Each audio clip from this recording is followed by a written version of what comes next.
Under 19 world cup Pakistan ने पहली फतह समेट ली। अंडर 19 वर्ल्ड कप में पाकिस्तान ने अपने पहले ग्रुप मैच में जिम्बाब्वे को 115 रन से शिकस्त दे दी। डियागो मार्टिन क्रिकेट स्टेडियम में खेले जा रहे मैच में जिम्बाब्वे ने टॉस जीतकर पाकिस्तान को पहले बैटिंग की दावत दी। पहले बैटिंग करते हुए पाकिस्तान ने मुकर्रर 50 ओवर में 315 रन बनाए।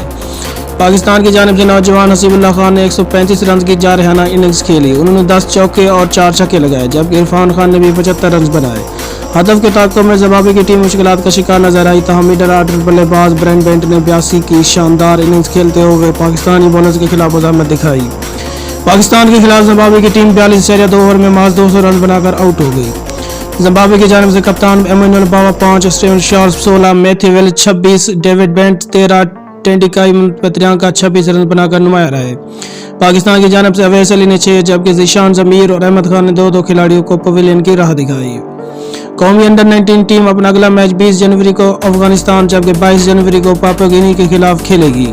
न्यूजीलैंड की टीम मुल्की करंतना कवानीन की वजह से इवेंट में हिस्सा नहीं ले रही, इसलिए इवेंट में कीवीज की जगह स्कॉटलैंड को शामिल किया गया। मजीद ऐसी स्पोर्ट्स न्यूज़ जानने के लिए हमारे चैनल एम स्पोर्ट्स 2 को सब्सक्राइब करें।